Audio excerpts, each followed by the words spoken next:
Thank you so much, Linda, for the introduction, and thank you to the FPC Adult Ministry team for inviting me to be here. I'm really excited to learn and grow with all of you today. So, Hakana Washte Mitakiapi, Wichokbi Wakuawin, Himacha, Ga Washitu Ia Madison McKinney Makiapi, Shich Echa Wahonshpe Wichakia Himacha, Ga Ohini Wakantipi Tawani. Wana Lawrence, Kansas, Edwati, Tka Wakbai Pakshan Himatahan. Ga Inawaya Hechia Bdehda Kia Eromawapi. Ga Anki Chata Hechia Oklahoma.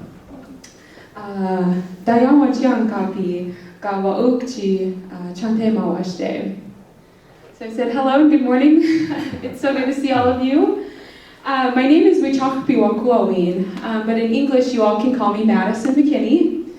I'm currently working as a preschool teacher out in Olathe, Kansas. I have 25 4-year-olds, so I stay pretty busy. In addition to teaching, I also stay very active in the church.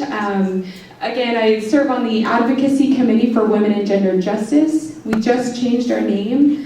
We were the Advocacy Committee for Women's Concerns, but at this past General Assembly, we actually requested to change our name. I'm also serving on the Presbyterian Mission Agency Board, so that's been new, but that one's been really exciting to be a part of. Let's see, I'm currently still living here in Lawrence, Kansas, but I grew up in Flandreau, South Dakota. I'm an enrolled member of the Sisituan Wapetuan Dakota Oyate, which is part of the Ocheti Shakowin Nation of the Dakota people, more commonly known as the Dakota Sioux, but that's not how we identify ourselves. And on my dad's side, I come from the Choctaw Nation of Oklahoma, so I come here representing them today. So it's really good to finally see all of you. I've been working on this for a while, and it's good to kind of be back home and do some work here. I think it's been since before March of 2020, since the last time I was in the building, so it's good to be back. To get started, just to kind of give a disclaimer, the topic we're talking about today, missing and murdered Indigenous women, girls, and Two-Spirit people, is really heavy. It's a really difficult subject, and so just wanted you all to be aware that there might be pictures or descriptions or data that we might discuss that it's going to be really hard, really heavy, and really harsh. So it's important for each of us to be aware of our mind and our body and our spirit as we go along. If you need to get some water, take a walk, totally understandable. There's definitely going to be times where I'll be emotional, so feel free to join me in any of the deep breaths that I take. So. Rather than opening us up in prayer, I would like us to open us up in poem. This poem, we'll talk a little bit more later on about where it came from, but this is actually written by my sister. She gave us permission to use it this morning. So I'm going to read it to you, but yeah, let's bow our heads. There are dresses hanging from the trees all over town, dresses as bright and red as the blood that has been lost. Social media is full of posts trying to raise awareness and some remembrance of sorrow and pain. I know that today is important. I know that today is a good step towards a better tomorrow. I know that today is for you, but I can't bring myself to say it, or to think it, or to feel it. Because every day I remember, and every night I hurt. Every second of every day I live with this sorrow. I don't own a red dress, but for you I wear one every day. Amen.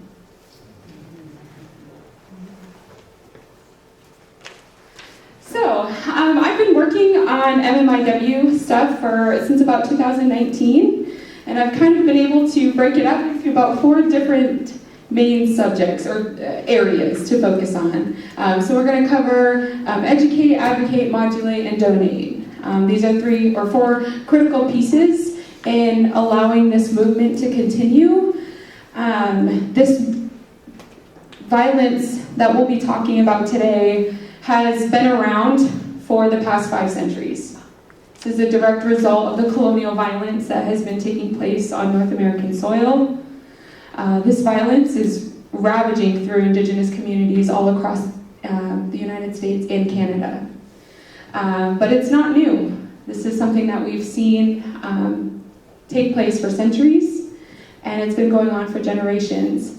And so as we go through this today, we're going to kind of break it down into different areas.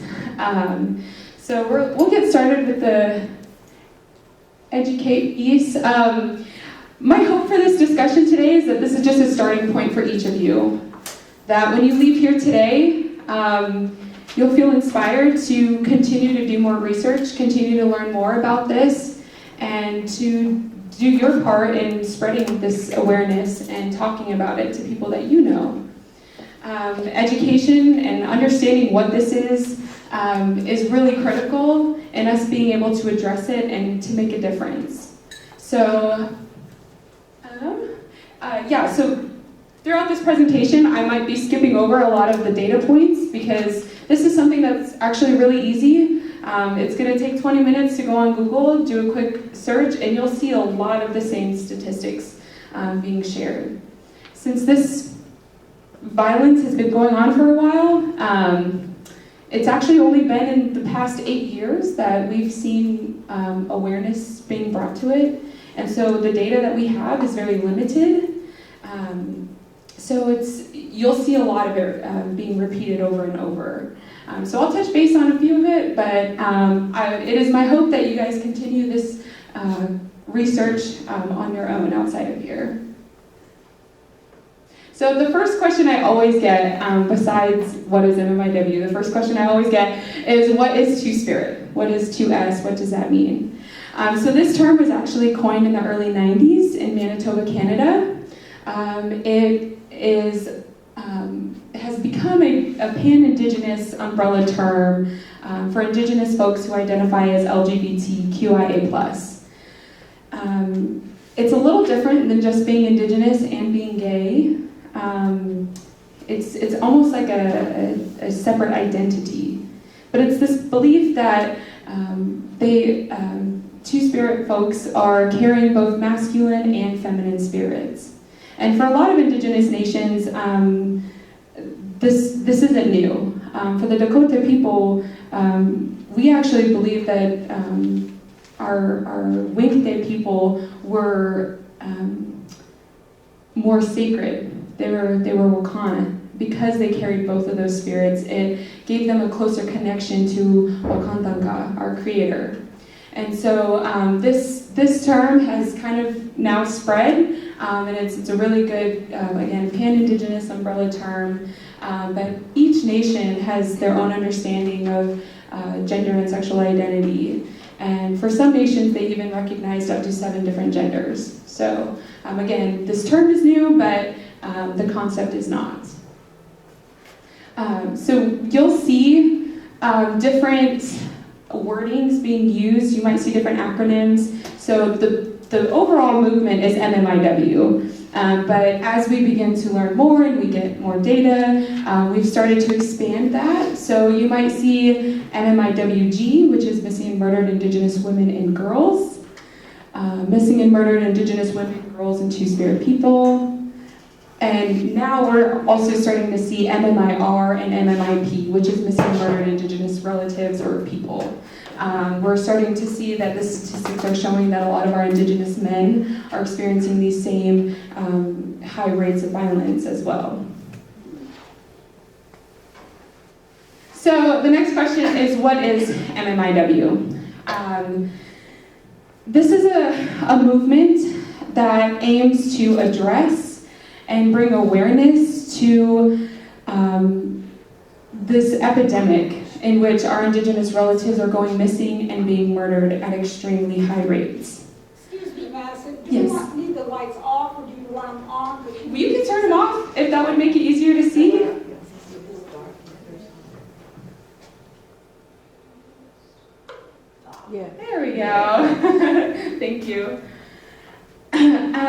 So when we talk about what's happening to our people, we often talk that we go missing in 3 different aspects. We go missing in life. Our people, when we go missing, a lot of times when anyone goes missing, they always say those first 48 hours are the most critical point in being able to find them and bring them back home safely. For us, those first 48 hours are typically up to families to find and use their own personal resources. If we go to police and we say, hey, we have a relative that's missing, a lot of times we get a response like, oh, well, she's probably out on a drinking binge. She'll come back in a few days. She's probably off with her boyfriend.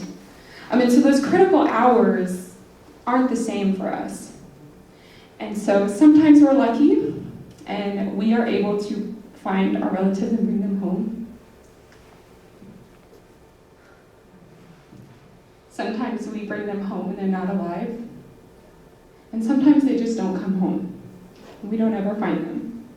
We don't get answers, and nothing is done. So we go missing in life. We also go missing in the media. We don't have Amber Alerts. The statistics are terrifying, but you don't hear about it in the news. When one of our relatives goes missing, we don't have newspapers or news outlets. We don't have social media. Again, it's all up to individual families and communities to use their personal resources to try to get attention. But we don't have the same kind of support. And the last area that we go missing is in the data. Again, this is the data that we do have does not compare to the reality of what we're experiencing. And we'll talk a little bit more about how that happens and why there's such a big gap in where the data is. But a lot of the numbers that we have, they're bad, and they're not even close to what we should have. And so again, now that we've kind of gotten some traction in this movement, we see a lot more organizations. You'll see in the federal government, they're actually trying to do things to raise awareness and to address this issue. But the reality is that there's so much missing. Our people are missing, the data is missing, and it feels like no one's talking about it. So just to give you a few statistics, over 4 out of 5 Indigenous women will experience violence in their lifetime. I think in this study they focused on sexual, physical, and psychological. In some communities, our Native people are facing murder rates 10 times the national average. So in this case, in this time period, the national average was 5.0%. In many Indigenous communities, it's much higher than that. The highest being in Bonhomme County, South Dakota, which had a rate of 555.56%. So that's 100 times higher. That's just a few hours north of us. That's actually right between the Yankton and the Santee Reservation. For us, that's home. My parents were actually just in that area yesterday. So these statistics aren't wild. This is home. This is our family. And so it can be really difficult to hear that, and to experience it is much worse.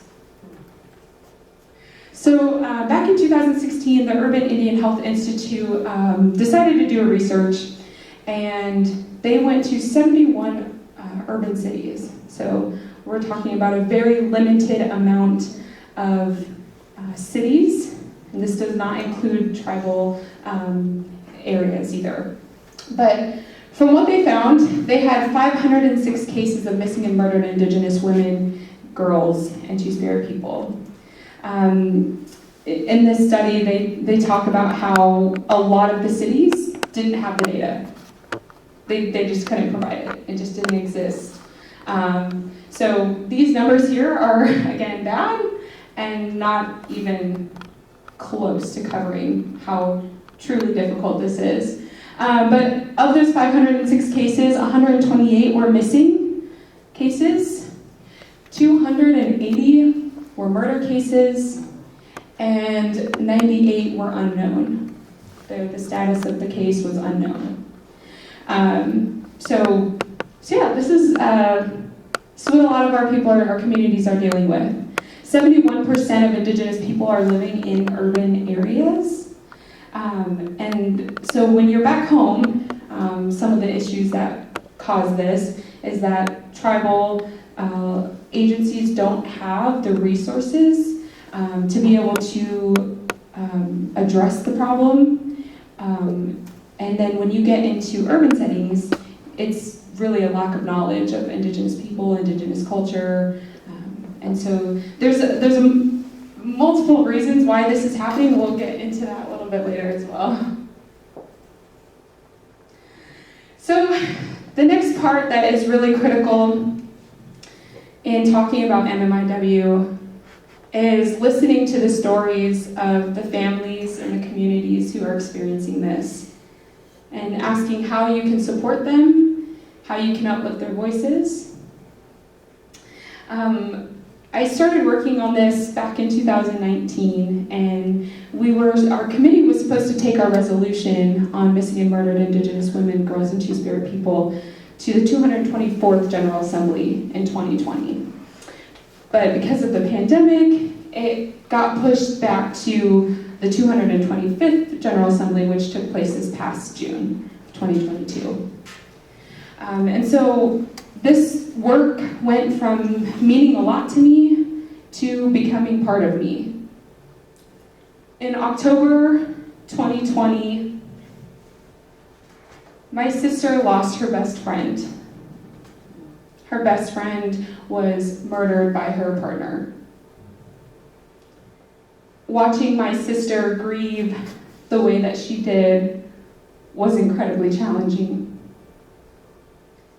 She was one of the last few people to see her alive. And we got to see firsthand what it looks like between tribal and federal jurisdictions. We saw what it was like to go through that whole process of figuring out what happened, trying to find answers. And on April 5th of 2022, Travis Ellenwood was sentenced to over 19 years in prison, and I think he has a fine of like $2,500 when he gets out. Which, unfortunately, is actually better than what a lot of people will get when it comes to seeing justice. I remember on April 5th, I was talking to my sister, and she told me it felt like she could breathe for the first time since it happened. This is trauma that our people are carrying with them every day. And as hard as it is for me to talk about it, I feel fortunate enough that I am able to.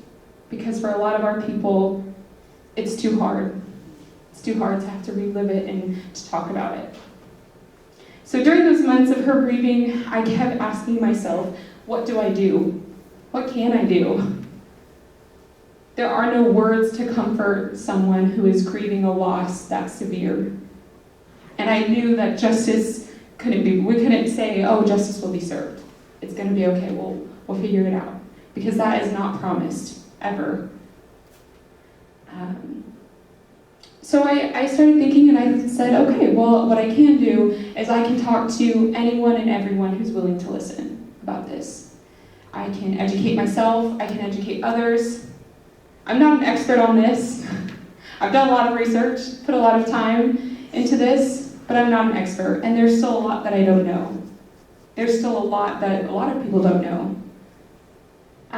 But it's important to talk about it, and it's important to bring awareness to it. And in order for us to be able to do that, we have to listen to those stories. We have to hear the people and find out how we can best support them.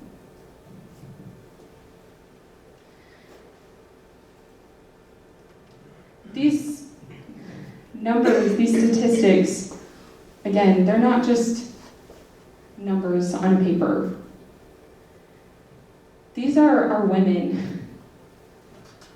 Bessie Black Eagle was a member of the Nimipu Nation. I challenge all of you when you leave here to maybe go do a Google search and figure out how to say thank you in Nimipu.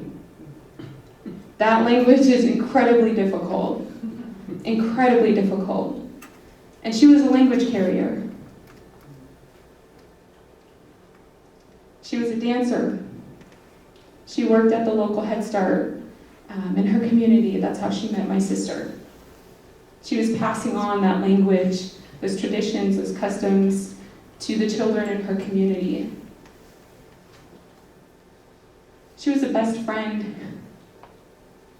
Her lineage, her blood, her knowledge, all of that was so sacred. And it's just gone. It was taken from us. And how does not even 20 years, how does that give justice to what we lost? This is the part of this topic that is always the hardest to talk about. But this is the part that will hopefully inspire each of you to continue with this, continue learning, continue talking about it. Because again, it's not just numbers. These are our relatives. These are our family members. So again, we all ask ourselves, so what do we do? How can we? What can I do? It's important to understand, first of all, that this is not just a collection of singular events that are happening and taking place. It's far deeper than that. This is a result of a very intricate system that was intentionally designed to maintain and protect settler colonialism. This process was intentionally designed to erase and eliminate the stories and the voices and the lives of Indigenous people. Our women are our caretakers of our communities. They're the creators. They are our core. They are our foundation. And so when you attack that, you're attacking our entire community. Our entire community falls apart. Our language is lost. Our traditions, our history, our knowledge, all of that is gone. So how did we get here? What's the history behind this? And again, this has been going on for a very long time. But it all, Doctrine and Discovery, right? This idea that when Europeans came to the Americas, that they had the right to take the land, and it was their God-given right to have it, and to turn around and sell it. But what happened to the people that were already on this land? It wasn't bought from us. Again, when you look at Indigenous nations and how a majority of them function through a matriarchal system, it makes sense to attack the women. It makes sense to take them and to attack them because, again, you attack the women and the whole community falls apart. Just in the past, was that 2016, the Presbyterian Church rescinded the Doctrine of Discovery. So even though this happened a long time ago, we're still dealing with it. We're still seeing the effects of it today. Skip ahead a little bit to the Trail of Tears, the Indian Removal Act, which displaced millions of Indigenous people from their homelands. Some were forcibly removed, like the Choctaw Nation. They were forced into Oklahoma. For some, like the Dakota people, we went from being able to roam the plains to being restricted into a little tiny square of land. Land which was deemed unlivable, by the way. You couldn't grow anything. We didn't have animals. Our buffalo were taken from us. There wasn't clean water. It was meant for us to not survive. And again, this happened a long time ago, right? But our Indigenous nations are still tied to those lands. They are still boxed in that tiny square of land. The Kickapoo Nation just down the road, still fighting to have sustainable, clean water. This is happening today. This isn't something that happened a long time ago in the past. No, we are still experiencing it today. This is a part where I'll be honest, this is where it gets really messy, and I don't always know a whole lot. But when we talk about Indigenous nations having their sovereignty, this is what it looks like. In the case of Bessie, the perpetrator was Indigenous, the victim was Indigenous, but because it was a major crime, it went to the federal government, which is kind of good, because even if the tribal agency did have jurisdiction in that case, they are limited. The tribe would not be able to sentence him to life. There's restrictions on how many years they can get sentenced and how much they can be fined. So even in this messy web where tribes do have jurisdiction, we're not able to protect our people. We're not able to protect our own women. We're not able to have control over our own lands.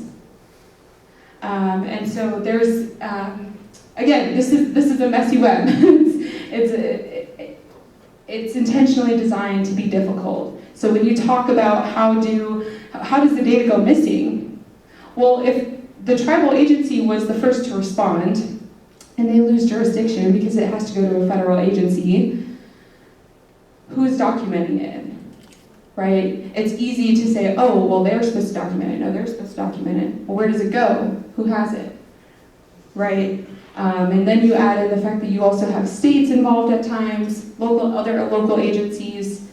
It just gets messy. There's these huge cracks in the system that our women are falling through. And it's just happening so much. It's happening all the time that it's hard to keep up with it. It's hard to document it. It's hard to stay on top of it.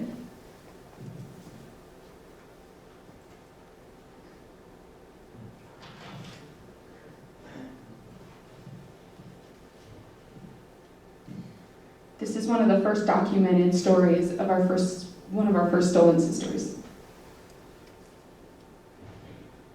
She was a child who was stolen and raped. Her life was taken from her.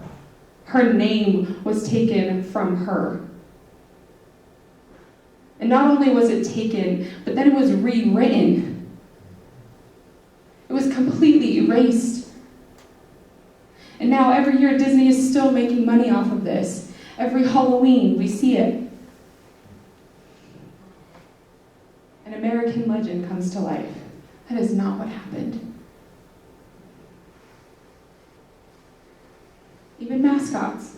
How do we view Indigenous people? How do we respect them? How can anybody respect our lives when we go to a basketball game and we see people mocking our culture, wearing outfits that don't even come close to representing Indigenous people?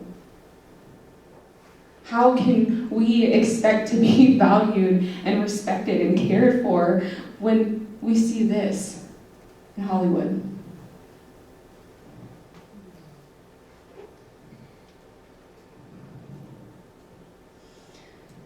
Pipelines.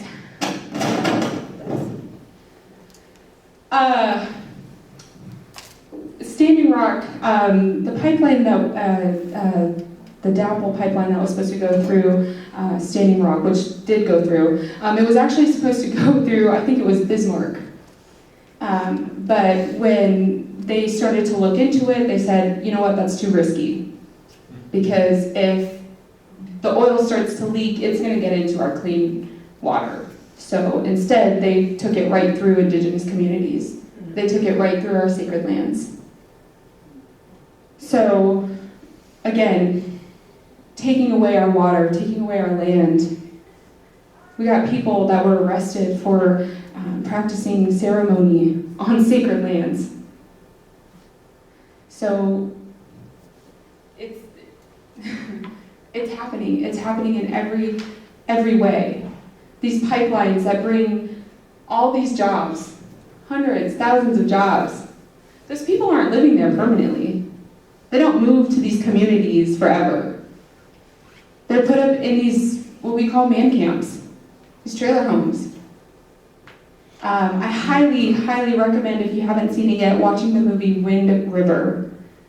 That movie does a really good job of portraying this epidemic as a whole, but specifically how places like this result in our women becoming extremely vulnerable to this violence.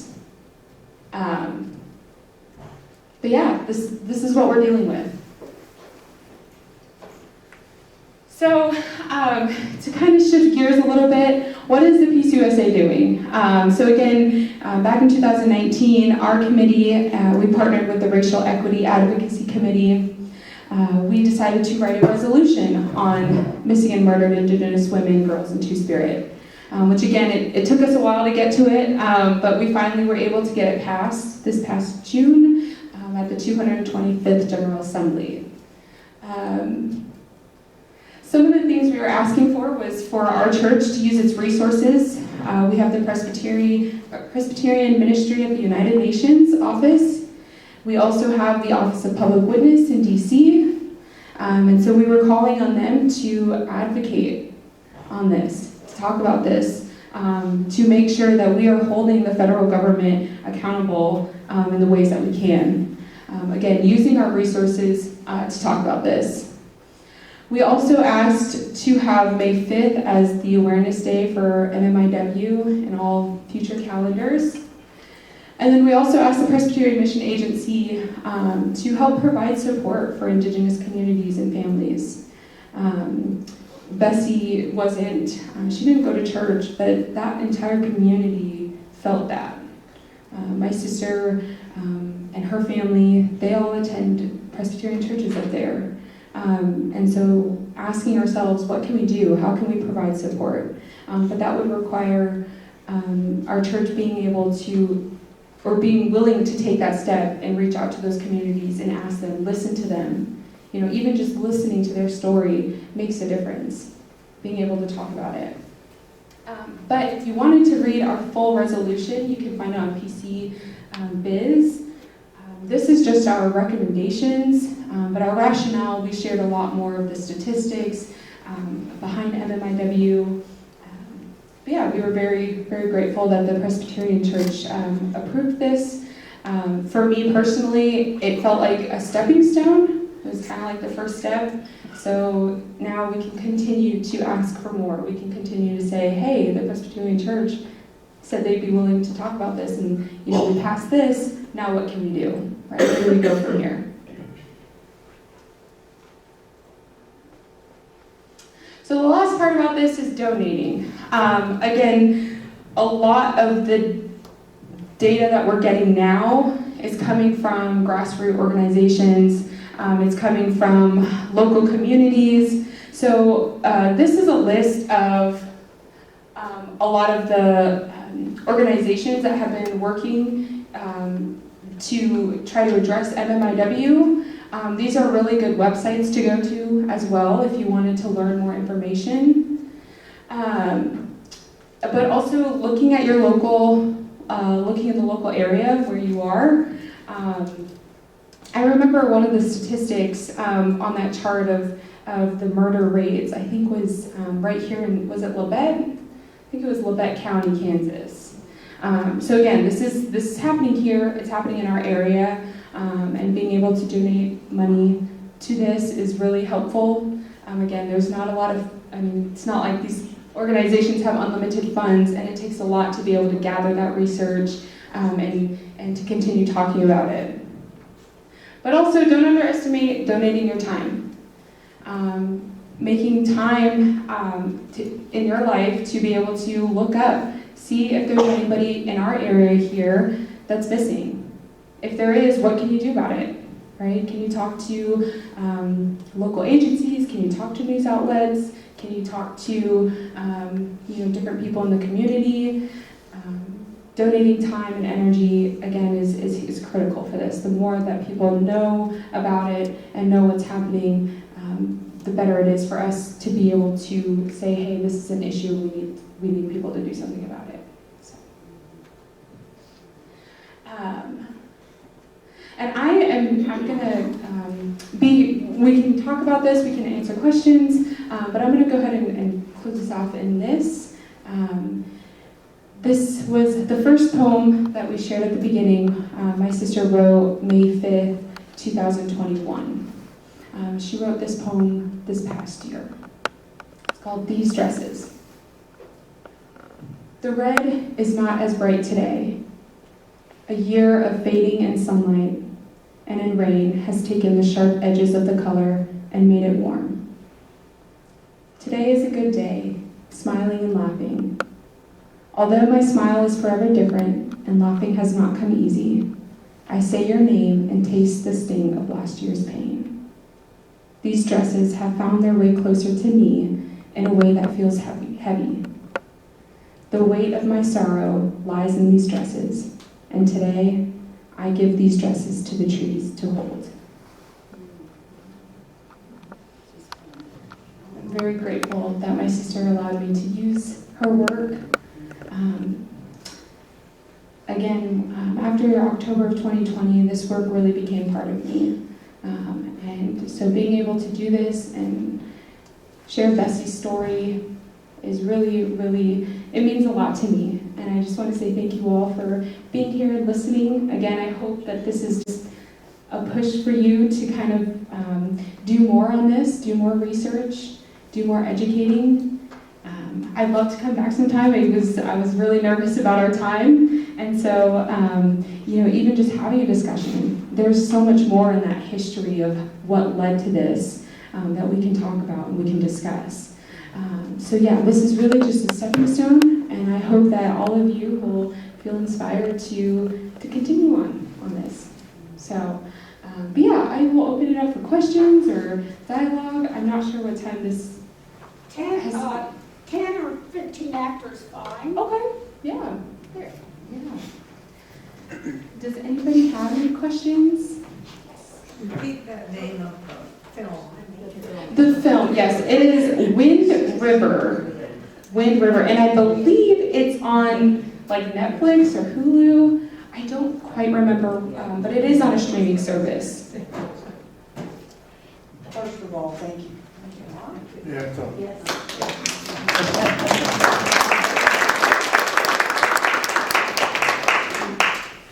First of all, thank you so much, Madison, for your words family. Thank you for this presentation. Secondly, I wondered, my question really is, as long as we cite the author, would it be allowable for us to use these, your sister's wonderful poetry, raw poetry, or would we need to check with her? I want to respect that. But I do feel like it's powerful. I can reach out to her and see if that's something that she would be comfortable with. And I can reach out to probably Linda. Would that be okay? Okay, yeah. If that's okay, I can send that along with her.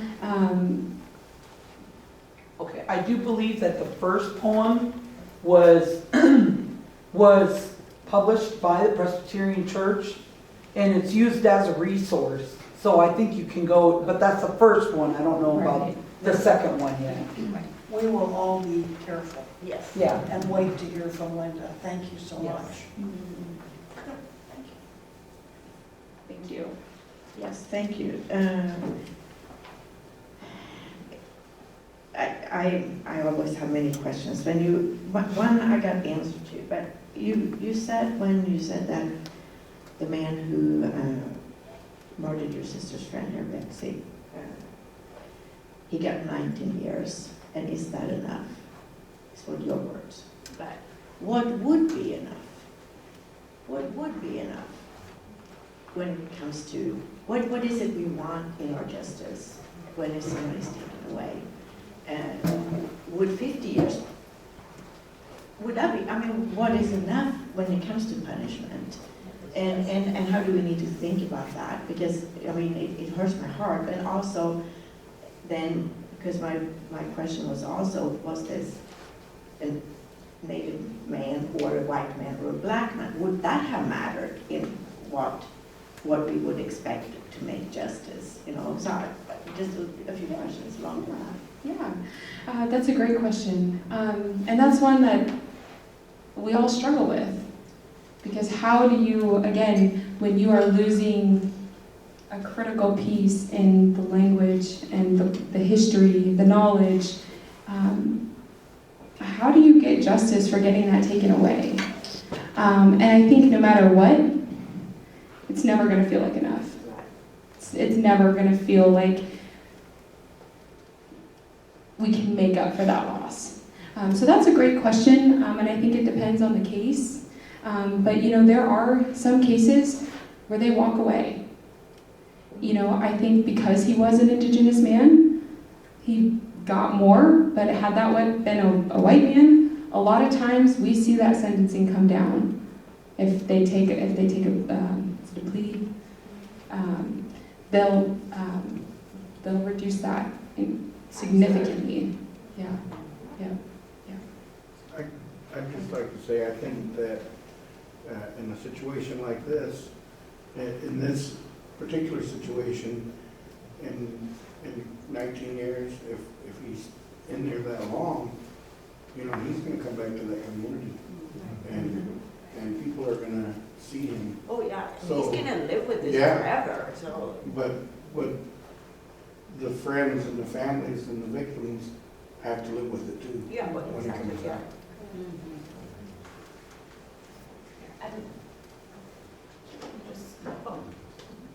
I'll come in. If an Indigenous woman or child was murdered here in Lawrence or Douglas County, we would know that this person was murdered, if that would be read in the newspaper, but how would it become part of the statistic? I mean, do you think our county people or our city people would say this was an Indigenous woman and this may be the reason why she was killed?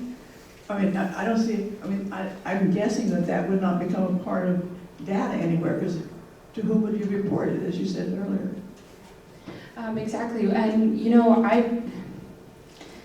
it seems easy, like, yeah, we live in Lawrence. Well, we would know if that was an Indigenous person. Our, you know, LPD would do that.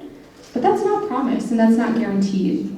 Especially in an urban setting like this, when there's a lack of knowledge from the law enforcement agents, they're not going to know, right? They're not going to always just know right off the bat that this is a big deal, right? But even more so, that's another part of that sovereignty that our Indigenous nations don't have. You know, if we go to another country and something happens to us, they contact our local agencies here. But when that's happening to Indigenous peoples, nobody's contacting that person's local nation, right? If I were to go missing here, no one's going to be contacting my tribe back home, right? So again, that's another aspect too, where we don't have the same, we're called sovereign nations, but are we? Because it doesn't feel like it. But again, I advise you to be cautious that even here in Lawrence, it's going to be easy for us to slip through those cracks. And I think this is another example of a setting where we could easily be lost in that data. Who's going to report that? You know, again, if people don't know about this, if they don't know that this is severe and a problem, for them it's just going to be another case. You know, where does this get reported to? I think, again, now we have different organizations that are trying to create a national database for these cases to be reported to, but that's separate from the government. So then there's no official agents that are going to be able to report that, you know, unless they know about it. So again, it's really falling into the hands of the families and the local community to be able to do the accurate reporting. Question? Well, to follow up on your response here, I'm wondering, and then I have my own question. Yeah. Is it helpful for those of us in the broader community when we do hear stories or we do read stories, if an individual is identified as Indigenous and is reported as the victim of a crime, is it appropriate to ask, has their nation been notified? You know, just something to, as we're raising awareness, to keep our communities accountable to the sovereignty in the same way we would if someone visiting from France or from Spain or India were a victim of crime or murdered over here, we would report to their nation. We would be in touch with them. So if we're thinking that brothers and sisters that are part of different nations within the boundaries of the U.S. are part of sovereign nations, is it stepping out of bounds? Is it just a drop in the bucket? You know, what are some ways that we can be supportive of gathering the data? No, I think that would be actually really helpful. That's where we rely on the community outside of Indigenous families to help us in that scenario. If someone in our area goes missing and we have people reaching out to Lawrence Journal World or reaching out to KCTV5 saying, hey, can you cover this? Can you talk about this? Sending it to people and having even them question it, have them call to question. Because if the local news media is questioning it, if we have members in the community that are questioning, hey, who's being notified, who's talking about this, the more pressure that it puts on the local agencies here to do that. Yep, and so I think that it's a great question. I think it would be more than appropriate and probably helpful in a lot of those situations. I think it's, again, when these situations happen, our families are grieving. They're in the midst of a huge tragedy in their life. So being able to have that kind of support would be incredibly helpful. Thank you. Then,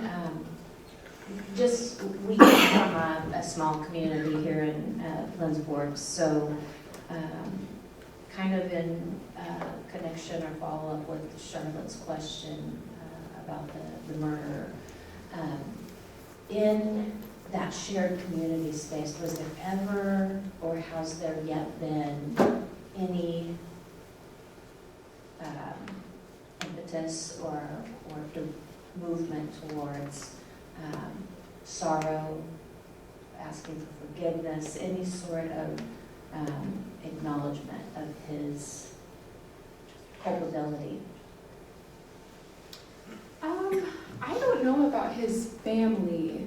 I know during the trial, different family members were able to speak and read something. But in terms of a widespread movement, no. He never acknowledged. I think he did, but it was just in the courts. It wasn't, at that point it's hard to really know that. But it wasn't anything compared to what you would hope to hear.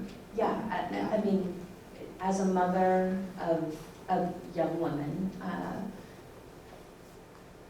obviously I feel some sensitivity anytime women, girls, of just in general as a gender, are attacked and vulnerable. But then the sensitivity of unique communities where it's, you're all in this together, and healing is hard to start if there's not a general acknowledgement of this offense, this sin that I have committed against you. We cannot repent and turn away from that sin if the perpetrator is not willing to be remorseful of that. And although we can't force someone into that, for me, the number is instrumental. When do you feel like there's justice if there's not ownership of the loss, the theft, not just for Bessie, not just for Bessie's best friend and her parents, but for the community. As you say, she was bundled with gifts, and so I'll be praying for your sister, for Bessie, for the murder in your community, that there are steps towards reparations and reconciliation for this grotesque death. Thank you. And, that did make me think too, it becomes a ripple effect, because especially in this particular situation when the perpetrator's family is Native, and it's a well-known family, and there's silence, that now you have this tension within your own community, how do you repair that? How do you, it just continues. The ripple effect just continues, and it's never just the one first instance that hurts. It's just an ongoing trauma. It's an ongoing event that, unfortunately, for people in that community, have to continue to relive. So. Yeah, and on the side of the murder there, also there will be generations of guilt and shame coming down on that side. And it will be so hard for the whole community unless it can be spoken about and repented. And so, yeah, I'm grateful about it. I think that the dresses, I'm sorry. I think that the dresses that they were hanging up was part of the movement to bring awareness to what was going on. And that's part of the reason why Alethea was describing how it was hard for her to participate because she was still feeling it. But I think that was one of the major events that was happening to try to bring awareness. And it was kind of controversial at the time that it came out, but now it's becoming more of a tradition. So it was an actual event?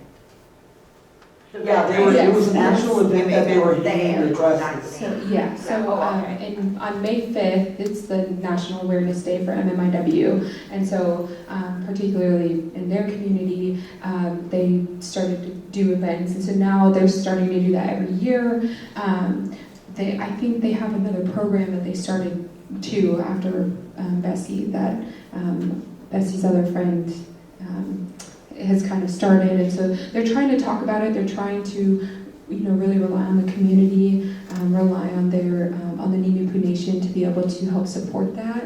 But yeah, the dresses, the red dress, you'll see that a lot, like a red handprint or a red dress to represent MMIW, and so I think that first year they had dresses hung all over town, and so to kind of remember Bessie in that way. But hearing your sister's written word was, the symbolism, just in the mind's eye was enough, but then to hear that this was a statement, and it's a reoccurring statement. Wow. Sorry, we're occupying this microphone, please.